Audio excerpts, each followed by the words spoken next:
Hello दोस्तों, आपका स्वागत है हमारे चैनल में। आज का जो टॉपिक है उसका नाम है डायबिटिक रेटिनोपैथी। नाम से ही देखिए क्या है, डायबिटिक रेटिनोपैथी।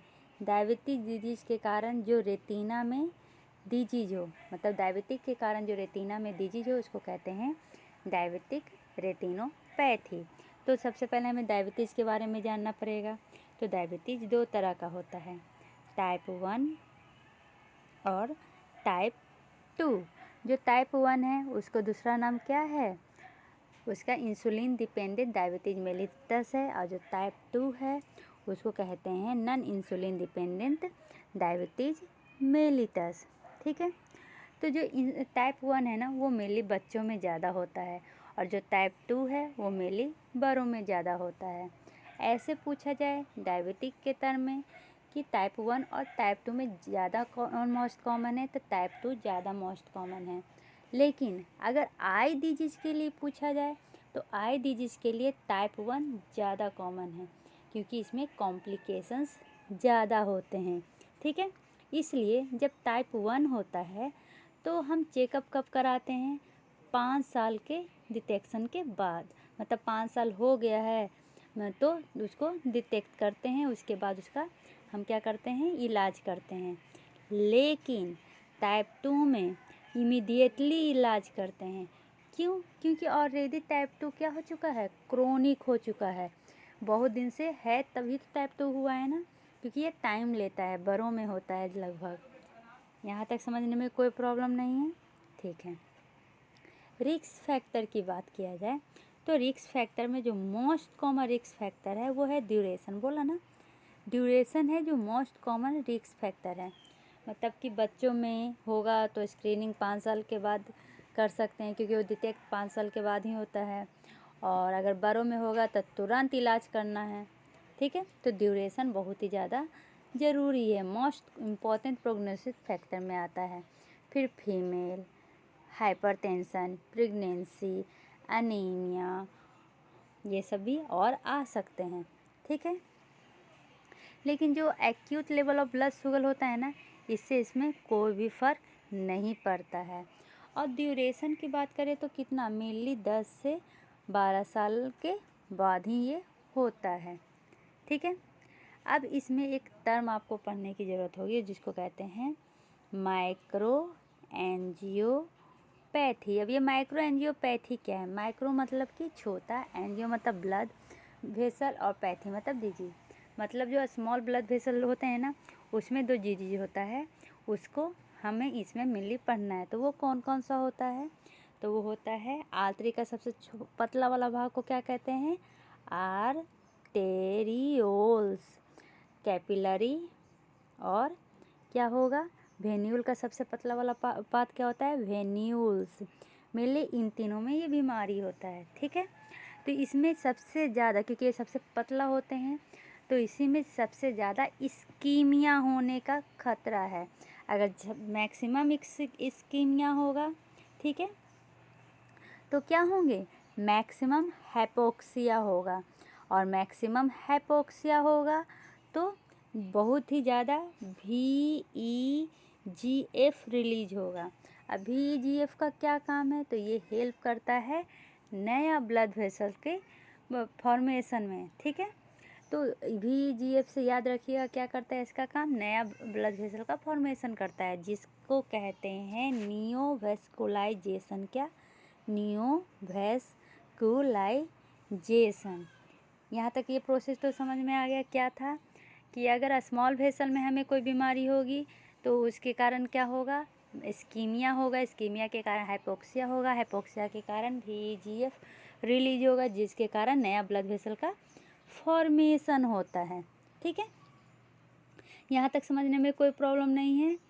अब देखिए, अगर अगर इसके क्लिनिकल फीचर की बात किया जाए तो क्लिनिकल फीचर में याद रखिएगा साइन और सिम्टम। क्या, साइन और सिम्टम। तो साइन में क्या आ जाएंगे, साइन में आ जाएंगे, अर्लीस्ट जो साइन होता है ना, वो होता है इसका माइक्रो एन्यूरिज्म। अर्लीस्ट साइन क्या होता है, माइक्रो एन्यूरिज्म। और अगर हॉलमार्क पूछे तो हॉलमार्क होता है नियोवेस्कुलाइजेशन, अभी देखें नया ब्लड वेसल का फॉर्मेशन होता है। ठीक है, अब सिम्टम की बात करते हैं। जब सिम्टम की बात करते हैं तो सबसे पहले ब्लर विजन होगा। क्या? ब्लर विजन होगा। उसके बाद क्या होगा? फ्लैक्चुएटिंग विजन, मतलब कि कभी कभी क्या होगा, ब्लर दिखेगा फिर सही हो जाएगा, फिर ब्लर दिखेगा फिर सही हो जाएगा। ठीक है, तो क्या होगा? फ्लैक्चुएटिंग विजन हो जाएगा। ठीक है, उसके बाद क्या होगा? कलर विजन में आपका इम्पेयर हो जाएगा, मतलब आप सही से देख नहीं सकते हैं। और क्या आएंगे? फ्लोटर्स। फ्लोटर्स मतलब बताई थी क्या है? आँखों के आगे काला काला धब्बा जैसा दिखेगा। तो साइन और सिम्टम तो आपको समझ में आ गया। अब एक टर्म बहुत एग्जाम में आया था कि कौन कौन सा स्टडी मेनली डायबिटिक रेटिनोपैथी के लिए किया जाता है। तो एक का नाम है ETDRS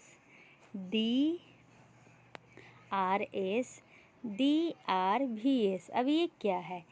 ETDRS early treatment diabetic retinopathy study, DRS diabetic retinopathy study, DRVS diabetic retinopathy और वीरेक्टोमी स्टडी। ठीक है, तो अगर कोई ये स्टडी के बारे में पूछेगा कि ये स्टडी किसके लिए है तो आपको समझ में आ जाएगा। ठीक है, अब इसके जब पैथोलॉजी की बात करें तो मेनली पैथोलॉजी में क्या क्या होगा? या तो लीकेज होगा, नहीं तो क्या होगा? लीकेज होगा, नहीं तो ऑक्लूजन होगा। ठीक है, तो अगर लीकेज हो रहा है तो लीकेज में क्या होता है? तो ये मेनली लीकेज होता है ड्यू टू पेरीसाइकिल नेक्रोसिस। क्या? Pericycle necrosis.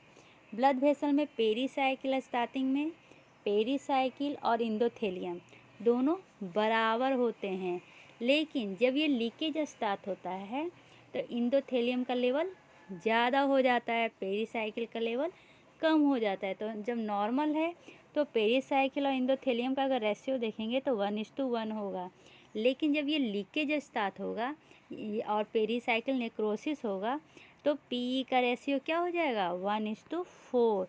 4 इंडोथेलियम में आपको एक पेरीसाइकिल देखने को मिलेगा। ठीक है, तो चलिए लीकेज के बारे में पहले पढ़ते हैं। तो लीकेज में क्या देखा जाता है? पेरीसाइकिल नेक्रोसिस देखा जाता है। और ये मेनली किस बीमारी में देखते हैं हम? तो तकायासु अल्थराइटिस में। क्या?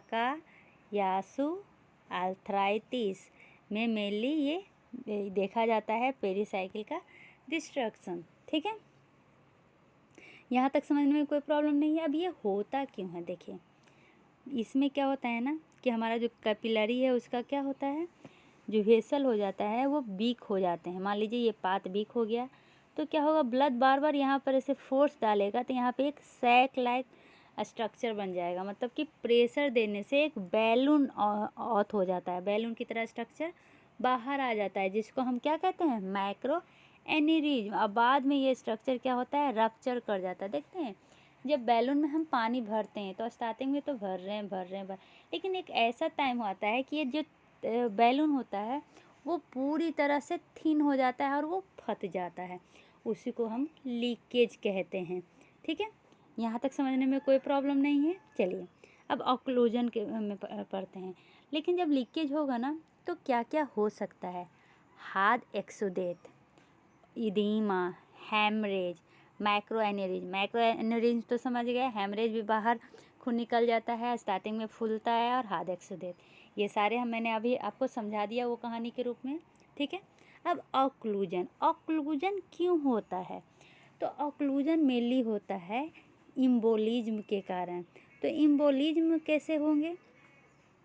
तो जैसे कि जो डायबिटिक हैं, जो पेशेंट डायबिटिक से सफ़र कर रहे हैं, उनमें ये चांसेस ज़्यादा हो जाता है देन नॉर्मल पीपल। जैसे कि मान लीजिए कि आर्टरी में ऑक्लूजन हो गया, आर्टरी वेन में या कैपिलरीज में क्या हो गया? ऑक्लूजन हो गया थ्रोम्बो इम्बोलिज्म से। ठीक है, तो ऑक्लूजन मान लीजिए कि हमारा कैपिलरी है, यहाँ पे ये ऑक्लूजन हो गया तो ब्लड फ्लो नहीं हो पाएगा, तो क्या होगा? यहाँ पर ऑक्सीजन की कमी हो जाएगी। तो ऑक्सीजन की कमी होती है तो क्या रिलीज होता है? VEGF। VEGF क्या में हेल्प करता है? अभी बताए थे नया ब्लड वेसल के फॉर्मेशन में, जिसको नियोवेस्कुलाइजेशन कहते हैं। तो इस तरह से आपको ये बात समझ में आ गया। तो देखिए इसमें क्या क्या होता है। ऑक्लूजन में मेनली होते हैं इस्कीमिया, जिसको कहते हैं सॉफ्ट एक्सुडेट्स या कॉटेनूल स्पॉट, वेनस का ब्लीडिंग होगा, लूपिंग बनेगा और नियोवेस्कुलाइजेशन होगा। तो ऐसे याद रख सकते हैं। नीव से हम ऑक्लूजन याद कर सकते हैं, एन से नियोवेस्कुलाइजेशन, आई से इस्कीमिया, भी से क्या होता है वेनस ब्लीडिंग या लूपिंग। ठीक है, यहाँ तक समझने में कोई प्रॉब्लम नहीं है। और इसको याद रखना है तो होम से याद रख लीजिए, HOM होम। ठीक है, H से हो जाएगा हार्ड एक्सीड्यूट, O से हो जाएगा ओदीमा, M से हो जाएगा माइक्रो ऑर्गेनिज्म और फिर एक H, तो H2O, M लिखना पड़ेगा। ठीक है, यहाँ तक समझने में कोई प्रॉब्लम नहीं है। चलिए अब आते हैं क्लासिफिकेशन। क्लासिफिकेशन में जाने के पहले आप इसके 4 स्टेजेस को समझ लीजिए। 4 स्टेज क्या होते हैं इसके होते हैं 4 स्टेज। सबसे पहला जो स्टेज होता है उसको अर्लीस्ट स्टेज कहते हैं। क्या? अर्लीस्ट स्टेज, जिसमें आता है NPDR। क्या है सब बताऊंगी। N से होता है नन, P से होता है प्रोफरेटिव डायबिटिक, R से क्या हो जाएगा रेटिनोपैथी। दूसरा क्या होगा PDR। पहला हो गया NPDR, दूसरा होता है PDR। PDR क्या होता है तो प्रोफरेटिव डायबिटिक रेटिनोपैथी, फिर हो जाएगा डायबिटिक मैकुलोपैथी और जो चौथा स्टेज है उसको कहते हैं इंद डायबिटिक आई डिजीज। ठीक है, कौन कौन सा? Non proliferative diabetic retinopathy, proliferative diabetic retinopathy, diabetic maculopathy और इन डायबिटिक आई डिजीज। ठीक है, यहाँ तक समझने में कोई प्रॉब्लम नहीं है। अब जब अर्लीस्ट साइन की बात किया जाए तो अभी मैंने पढ़ाया था अर्लीस्ट साइन क्या होता है। तो पहले तो हॉलमार्क नियोवेस्कुलाइजेशन था और जो अर्लीस्ट साइन था वो था माइक्रो एन्यूरिज्म। सिंपल सी बात है, NAPR में क्या होता है अर्लीस्ट साइन माइक्रो ऑर्गेनिज्म होता है। ठीक है, तो माइक्रो एन्यूरिज्म होगा तो अर्लीस्ट साइन डायबिटिक रेटिनोपैथी के लिए भी क्या होगा तो माइक्रो एन्यूरिज्म ही होगा। लेकिन जब हॉलमार्क की बात किया जाए तो हॉलमार्क क्या होंगे तो नियोवेस्कुलाइजेशन होगा। ठीक है, यहाँ तक समझने में कोई प्रॉब्लम नहीं है। अब चलिए आगे बढ़ते हैं। ठीक है, तो जब अर्लीस्ट साइन क्या हो गया माइक्रो ऑर्गेनिज्म हो गया। माइक्रो एन्यूरिज्म में मतलब क्या होगा लॉस ऑफ पेरीसाइकिल। ठीक है, कहाँ पे तो वॉल ऑफ द कैपिलरीज में। अब जब हॉलमार्क या अर्लीस्ट साइन पूछेंगे NPDR या DR तो क्या हो जाएगा माइक्रो ऑर्गेनिज्म हो जाएगा। अब एक टर्म आपको पढ़ने के लिए मिलेगा जिसको कहते हैं डीप हेमरेज। 2 तरह का हेमरेज होता है, एक होता है सुपरफिशियल हेमरेज, एक होता है डीप हेमरेज। तो डीप हेमरेज में मेनली क्या होता है तो डॉट और ब्लॉट हेमरेज होते हैं। डॉट और ब्लॉट हेमरेज कहने का क्या मतलब है, ये जो हेमरेज होगा पहले हेमरेज कैसा होता है इसमें डीप हेमरेज होता है। ठीक है, डीप मतलब कि डॉट और ब्लॉट हेमरेज।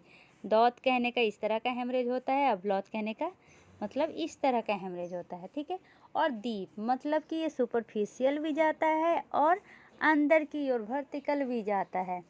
ठीक है, और ये होता कहाँ है तो अगर NPDR की बात करें तो ये होता है इनर न्यूक्लियर लेयर में।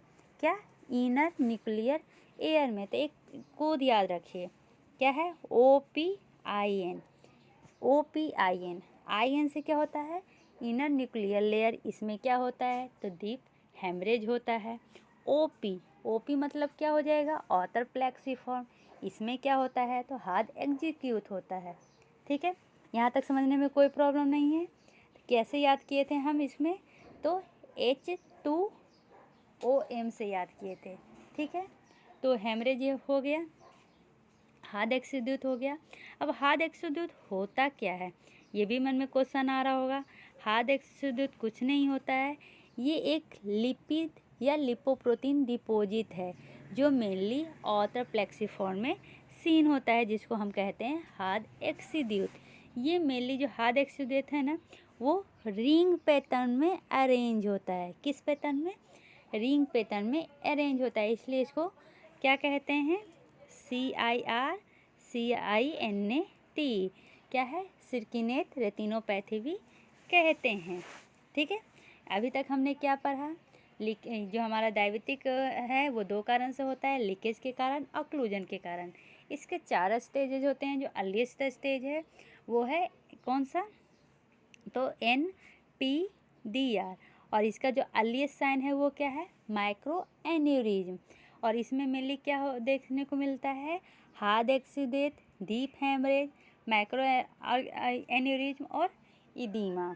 ठीक है, और ये जो हेमरेजेज हैं वो कैसे होते हैं? डॉट ब्लॉट के फॉर्म में होते हैं। और जो हार्ड एक्सीडेट है वो सर्कल के फॉर्म में होता है, इसलिए इसको सर्कुलेट रेटिनोपैथी भी कहते हैं। यहाँ तक समझने में कोई प्रॉब्लम नहीं है। अब एक टर्म आप देखिएगा जिसका नाम है IRMA। स्टेज 1 में ही पढ़ा रही हूँ। IRMA क्या फुल फॉर्म क्या होता है? Intra retinal microvascular abnormalities. ये मेनली AV संत के कारण होता है। ठीक है, तो इसमें मेनली होंगे क्या? तो इसमें मेनली होता है वेनस चेंजेज और रेटिनल इदीमा। तो आपको तीनों समझ में आ गया। ये चारों जो लीकेज होता है कैपिलरी से, ये हार्ड एक्सीड्यूट समझ में आ गया, डीप हेमरेज, माइक्रो एन्यूरिज्म। अब ये इदीमा मेनली किसके कारण होता है? तो AV संत के कारण होता है, जिसमें वेनस चेंजेज होते हैं लूप और बीड के फॉर्म में। ठीक है, अब आते हैं सीवियर। ये तो अर्लीस्ट था। अब सीवियर NPDR में क्या होगा? तो एक रूल है, उसको फॉलो करना है, 4 2 1। ठीक है, अब ये 4 2 1 का क्राइटेरिया क्या है? तो जब क्राइटेरिया की बात करें तो इसमें पहले 4 से मतलब 4 क्वाड्रेंट में क्या हुआ है? या तो 4 क्वाड्रेंट में माइक्रो एन्यूरिज्म हुआ है। ठीक है, देखिए ये हो गया 1 2 3 4। चारों क्वाड्रेंट में क्या हुआ है? माइक्रो एन्यूरिज्म हुआ है। 2 क्वाड्रेंट, दोनों क्वाड्रेंट, कोई भी 2 क्वाड्रेंट में क्या हुआ हो? वेनस चेंजेज हुआ हो। वेनस चेंजेज में क्या? बीट्स या लूप देखने को मिला हो। अगर 1 की बात हुआ है तो 1 मतलब क्या होगा? IRMA। IRMA का फुल फॉर्म क्या बताया था? तो इंट्रा रेटिनल माइक्रोवेस्कुलर एबनॉर्मलिटीज हुआ हो। ठीक है, तो ये सीवियर NPDR में 4 to 1 रूल फॉलो किया जाता है। ठीक है, दूसरा क्या है? PDR में अगर ये हॉलमार्क पूछा जाए तो क्या हो जाएगा? नियोवेस्कुलाइजेशन। क्या होगा? नियोवेस्कुलाइजेशन। ठीक है, तो फिर से NPDR के बारे में थोड़ा और पढ़ लेते हैं। तो NPDR का क्या था मेनली? NPDR ये मेनली होता है 20 साल से कम के लोगों में। कितना? 20 साल से कम के लोगों में। और जो सेकेंड स्टेज PDR पढ़ेंगे वो होगा 20 साल से ज़्यादा के लोगों में। यहाँ तक डिफ्रेंशिएट करने में कोई भी प्रॉब्लम नहीं है। ठीक है, अर्लीस्ट साइन में क्या था? माइक्रो अभी पढ़ रही हूँ मैं NPDR, याद रखिएगा। इसका अर्लीस्ट साइन क्या था? माइक्रो एन्यूरिज्म था। डॉट एंड ब्लॉट हेमरेजेस थे, जिसको डीप हेमरेज भी कहा जाता है। इसमें हार्ड एक्सीड्यूट है। ठीक है, और हार्ड एक्सीड्यूट क्या होता है? Lipid deposit on retina due to leakage. अच्छा, मतलब कि NPDR में सारे प्रॉपर्टीज लीकेज के प्रेजेंट होते हैं। इसी कारण तो हम हार्ड एक्सीडेट, ओदीमा, हेमरेज और माइक्रो एन्यूरिज्म चारों देख रहे हैं। ठीक है, और हार्ड एक्सीडेट होता कहाँ पे है? तो ऑटर प्लेक्सीफॉर्म में। इसका कोड तो मैंने बता दिए, ओपन याद रखिएगा। IN में क्या होता है? IN में होता है मेनली, IN में क्या होता था? इनर न्यूक्लियर, इसमें हेमरेज होता था। और OP में क्या होते हैं? हार्ड एक्सीडेट होते हैं। ठीक है, यहाँ तक समझने में कोई प्रॉब्लम नहीं है। अब एक इसमें सॉफ्ट एक्सीडेट भी होता है। अब सॉफ्ट एक्सीडेट क्या होता है? तो इसमें ये कॉटन ऊल स्पॉट बनता है। कैसा? कॉटन ऊल स्पॉट बनता है। तो ये मेनली होता कहाँ पे है? तो ये होता है फाइब्रस लेयर में, नर्व फाइबर लेयर में। और ये होता क्यों है? तो exoplasmic debris due to occlusion के कारण। ठीक है, यहाँ तक समझने में कोई प्रॉब्लम नहीं है। अब देखिए, बताया था हेमरेज के बारे में। 2 तरह का हेमरेज होता है, डीप और सुपरफिशियल।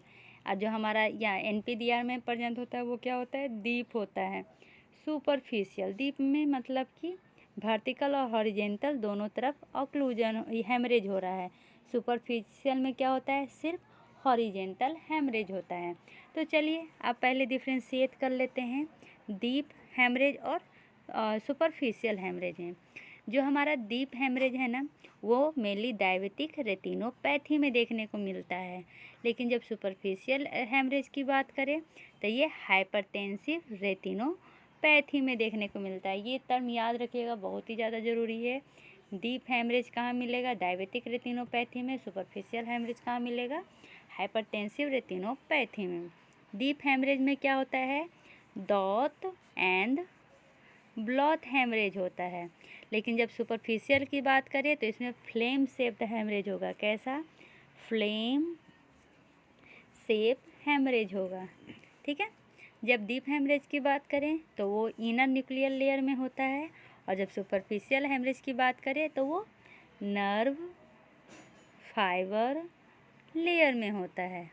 ठीक है, यहाँ तक समझने में कोई प्रॉब्लम नहीं है। अब चलिए एक टर्म याद करते हैं कि कौन कहाँ हो रहा है। ठीक है, जैसे कि हम देखें माइक्रो एनेरिज्म, तो माइक्रो एनेरिज्म कहाँ होता है, तो इनर न्यूक्लियर लेयर में होता है। ठीक है। हार्ड एक्सीडेंट कहाँ हुआ, आउटर प्लेक्सिफॉर्म लेयर में हुआ। सॉफ्ट एक्सीडेंट कहाँ हुआ था, तो नर्व फाइबर लेयर में हुआ था। ठीक है। और एक आया था फ्लेम शेप्ड हेमरेज और एक आया था डॉट शेप हेमरेज। तो हेमरेज का इधर 2 पार्ट, सुपरफिशियल और डीप।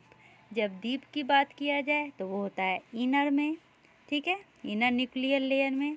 और सुपरफिशियल की बात किया जाए तो नर्व फाइबर लेयर में होता है। ठीक है, तो हमें क्या याद रखना है, इसको याद रखना है। ठीक है, तो एक देखिए एस और एस वाला है।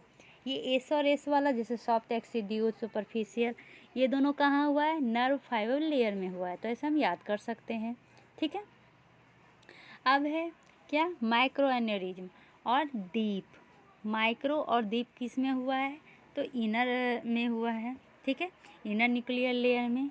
और जो हार्ड ऑक्सीडेट है वो आउटर फ्लेक्सिफॉर्म। तो कैसे याद रखेंगे, तो जो हमारा आउटर लेयर है, हमारा आउटर लेयर कहिए या टॉर्टोराइज का आउटर लेयर देख लीजिए, क्या होता है, हार्ड होता है। तो ऐसे हम याद कर सकते हैं आउटर फ्लेक्सिफॉर्म लेयर। और हम माइक्रो ऑर्गेनिज्म का कैसे याद कर, एन्यूरिज्म का कैसे याद कर सकते हैं, अंदर में क्या प्रेजेंट होते हैं, माइक्रो ऑर्गेनिज्म प्रेजेंट होते हैं। ठीक है, और क्या होता है, और वो कहाँ होता है, डीप में होता है। तो इस तरह से हम याद कर सकते हैं। चलिए अब आते हैं PDR में। PDR इसका सेकेंड स्टेज था। ठीक है, तो इसका PDR का हॉलमार्क देखें तो क्या है, नियोवैस्कुलाइजेशन। NPDR का हॉलमार्क या लिए साइन क्या था, तो माइक्रो एनीरिज्म। ठीक है, यहाँ तक समझने में कोई प्रॉब्लम नहीं है। तो अब इसके क्लासिफिकेशन में हम कहाँ कहाँ तक पहुँच गए हैं। नॉन प्रोफरेटिव DR पढ़ा दिए, सीवियर नॉन प्रोफरेटिव DR भी पढ़ा दिए। अब आ गए प्रोफरेटिव DR। प्रोफरेटिव DR भी है ना, इसको 2 पार्ट में बांटा गया है। एक होता है NVD और एक होता है NVE। अब NVD और NVE क्या है, neovascularisation at optic disc, neovascularisation at major artery, कोई भी आर्टरी में। ठीक है, अब देखिए ये दोनों जहाँ होगा उसको कहेंगे रिकरेंट विट्रस हेमरेज, जो मेनली एल्डर में देखने को मिलता है। तो वही इसके एडवांस स्टेज में देखेंगे। और लास्ट में क्या पढ़ेंगे, मैक्यूलोपैथी, जो मेनली थर्ड स्टेज था हमारा। ठीक है, और लास्ट स्टेज में क्या था, इन डायबिटिक आइज। तो नॉन प्रोफरेटिव में हमने क्या क्या पढ़ लिया, retinal haemorrhage, macro aneurysm, soft exudative और हार्ड एक्सीडेटिव, ये हमने पढ़ लिया। ठीक है, ये देखिए इसमें मेनली पिक्चर्स हैं। ये हमारा क्या है, तो ये हमारा डायलेटेड वेन है, वेन और आर्टरी में क्या कैसे पहचानेंगे? जो हमारा वेन होगा ना वो डार्कर कलर का होगा, जो आर्टरी होगा ना वो हल्का लाइट होगा। ठीक है, यहाँ पर देखिए ये आर्टरी क्या है, नैरो हो गया है, और यहाँ पर हमारा जो वेन है वो क्या हो गया है, डायलेट हो गया है। ये हमारा हार्ड एक्सीड्यूट है। ठीक है, और ये लेजर स्कार है। यहाँ पर देखिए लेजर स्कार। ब्लॉथ हेमरेजेस देखना है तो ये देखिए क्या है, ब्लॉथ हेमरेज बोले थे ना, डॉथ हेमरेज इस तरह का होता है और ब्लॉथ हेमरेज इस तरह का होता है। तो देखिए यहाँ पे ब्लॉथ हेमरेज आपको देखने को मिल रहा है। ठीक है, सीवियर में हमने क्या देखा था कि वेनस लीडिंग और लूपिंग होता है चारों क्वाड्रेंट में। वो 4, 2, 1 जो हमने पढ़ा था ना रूल, वो मेनली सीवियर में देखा जाता है। देखिए लास्ट में 1 में हम क्या पढ़े थे, IRA में पढ़े थे। ठीक है, तो ये सीवियर वाला भी हमने पढ़ लिया है। अब आते हैं प्रोफेरेटिव। अभी बताया प्रोफेरेटिव 2 पार्ट में डिवाइड होता है, NVD और NVE। NVD मतलब क्या होता है, नियोवेस्कुलाइजेशन एट डिस्क और नियोवेस्कुलाइजेशन एल्सवेयर। ठीक है, यहाँ तक समझने में कोई प्रॉब्लम नहीं है। जो PDR का है ना, मेनली 3 मेन कारण होता है। एक तो विट्रस ह्यूमर हेमरेज अभी बताए, ट्रांजिशनल आरडी का फुल फॉर्म रेटिनल डिटैचमेंट, और नियोवेस्कुलर ग्लूकोमा के कारण, ये तीनों मेन कारण होता है। अगर आपसे कोई पूछे कि विजन लॉस्ट का पूरे दुनिया में मोस्ट कॉमन कॉज क्या है, आँख मूंद के बोल दीजिएगा मैकुलर इदीमा। क्यों? क्योंकि ये याद रखिए विजन सबसे ज़्यादा कहाँ बनता है, मैकुला में बनता है।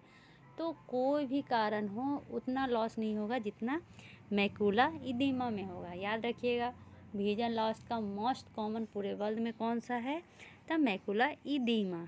ठीक है, और अगर विजन लॉस का बोले जाए NPDR में तो भी मैकुलर इदीमा।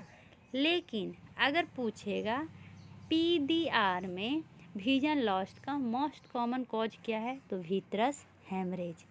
याद रखिएगा, पूरी दुनिया में क्या है, मैकुलर इदीमा विजन लॉस का। ठीक है, NPDR में भी क्या है, मैकुलर इदीमा, लेकिन PDR में विजन लॉस का मेन कारण क्या है, तो विट्रस हेमरेज। ठीक है, यहाँ तक कोई प्रॉब्लम नहीं हुआ होगा। अब चलिए इसकी, जब विट्रस हेमरेज की बात करते हैं तो इसका क्लिनिकल फीचर क्या होता है, तो वही फ्लोटर का आ जाना, आँखों के आगे काला काला दिखना, sudden painless loss of vision. क्या, sudden painless loss of vision. ठीक है, अब अभी पढ़े एक ये विट्रस हेमरेज और रेटिनल डिटैचमेंट, दोनों में ये दोनों सीन होता है।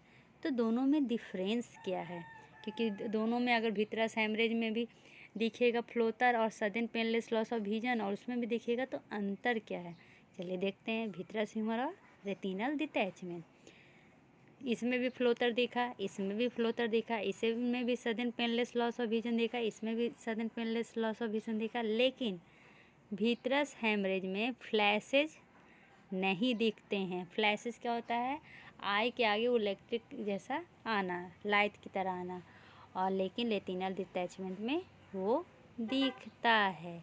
ठीक है, ये दोनों में डिफरेंस है। कॉजेज, मोस्ट कॉमन कॉज पूछे PDR का मोस्ट कॉमन कॉज क्या होता है, डायबिटिक रेटिनोपैथी कॉमन है। और ये मेनली, और दूसरा ये यंग में कौन सा है, तो ट्रॉमा। ठीक है, इसमें एक डिजीज देखा जाता है जिसका नाम है एल्स डिजीज। क्या है, एल्स डिजीज। इसमें मेनली क्या होता है, क्या होता है, पेरीफ्लेवाइटिस रेटिना होता है। यंग इसमें क्या हो जाता है, पेरीफ्लेवाइटिस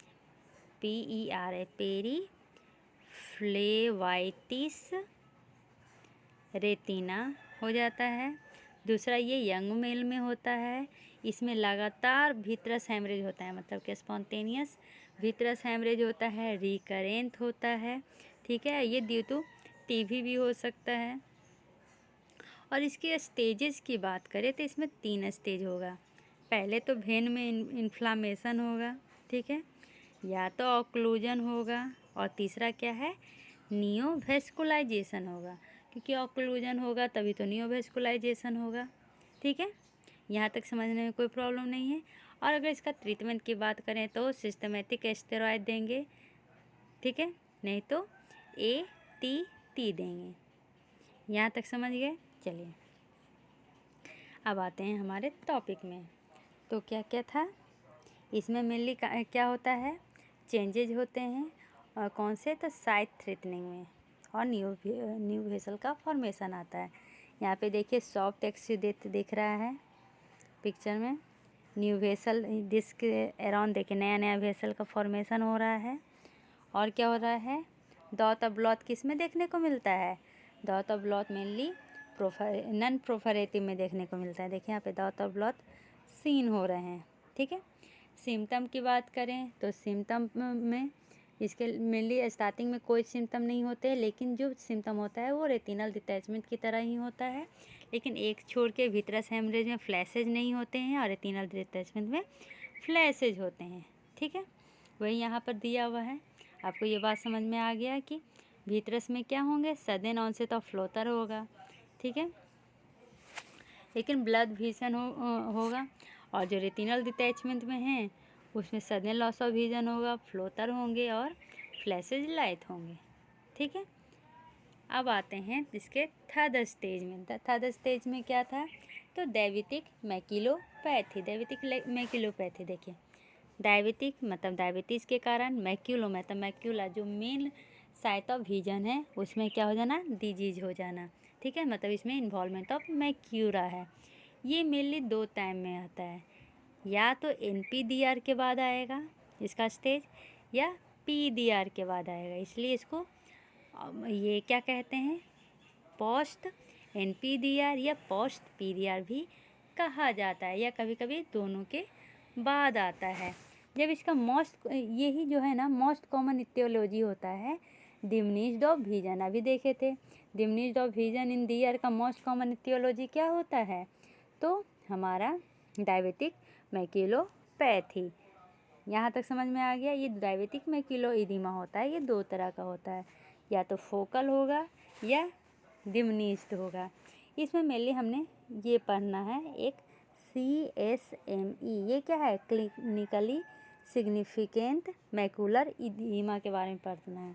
ये मेनली होता कहाँ है, तो ये होता है या तो मैक्यूला पे होता है, ठीक है, एट मैक्यूला, या 500 micrometre from the centre of macula, या रेटिनल थिकनेस के बढ़ने के कारण होता है, ठीक है। यहाँ तक समझने में कोई प्रॉब्लम नहीं है। इसमें भी मैक्यूला इस्कीमिया होगा, हेमरेज होंगे, एक्सीडेट होगा, ठीक है, लेकिन होगा कहाँ, मैक्यूला एरिया में। तो इसमें सिम्टम क्या होंगे, तो एकाएक आपका सेंट्रल विजन खत्म होगा। सेंट्रल विजन मतलब मान लीजिए कि आप आदमी हैं, किसी आदमी को देख रहे हैं, ठीक है, तो आपका जो बीच वाला है ना वो नहीं दिखेगा सेंट्रल विजन, बाकी सब दिखेंगे साइड वाइज ये सब, लेकिन बीच का नहीं दिखेगा। और जो आपका विजन दिखेगा वो डिस्टॉर्ट है। मान लीजिए कि एक आदमी है इस तरह का, तो आपको आदमी इस तरह का दिखेगा, डिस्टॉर्ट है, टेढ़ा मेरा आदमी दिखेगा, ठीक है। तो ये देखिए एक्सीडेटिव डायबिटीज़ मैक्यूलोपैथी में कैसा दिख रहा है, ये देखिए हमारा एक्सीडेटिव है, मतलब कि वो एक्सीडेट आ गया है कहाँ पे, तो मैक्यूलोपैथी में, मैक्यूला में। यहाँ तक समझने में कोई प्रॉब्लम नहीं है। अब आते हैं डायबिटिक रेटिनोपैथी की स्क्रीनिंग में, जो स्टार्टिंग में ही बताए थे। टाइप 2 का क्या हो जाता है, अर्ली डिग्नोसिस हो जाता है, इसलिए इसका हम 5 साल के बाद भी कर सकते हैं। और एक बार डायग्नोसिस हो जाने के बाद ट्रीटमेंट के बाद हर साल देखेंगे, ठीक है।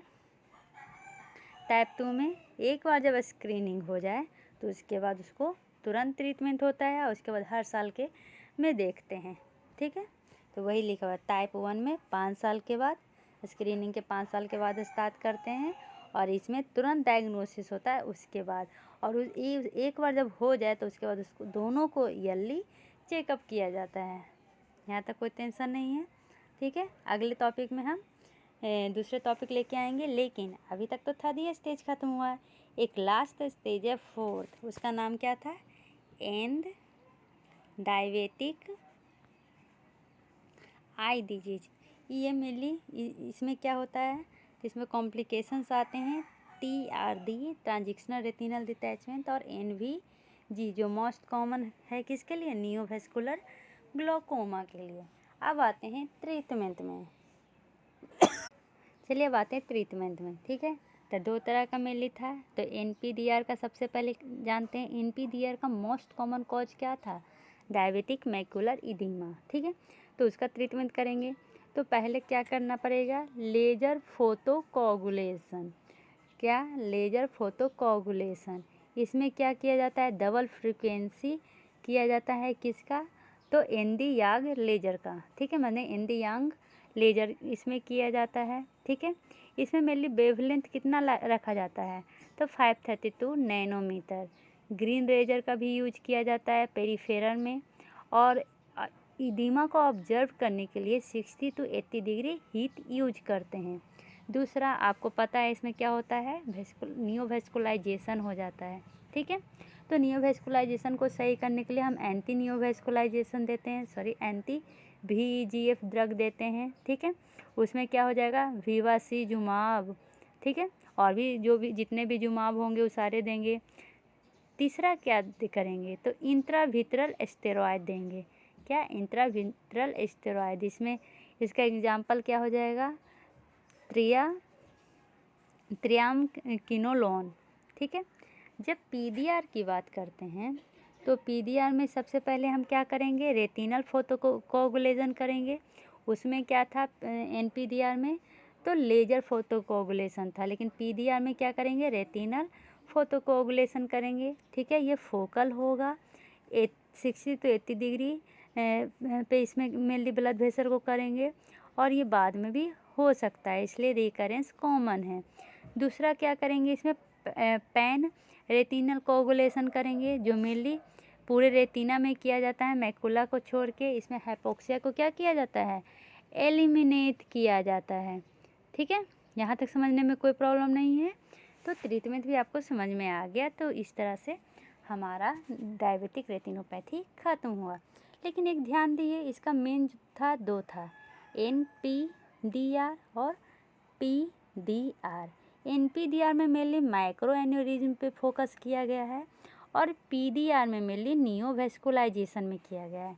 क्योंकि NPDR का अर्लीस्ट साइन और हॉलमार्क ये है और PDR का अर्लीस्ट साइन और हॉलमार्क नियोवेस्कुलाइजेशन है। आशा है आपको वीडियो समझ में आया होगा। समझ में आया तो लाइक और सब्सक्राइब करना ना भूलें। धन्यवाद। Take care. See you.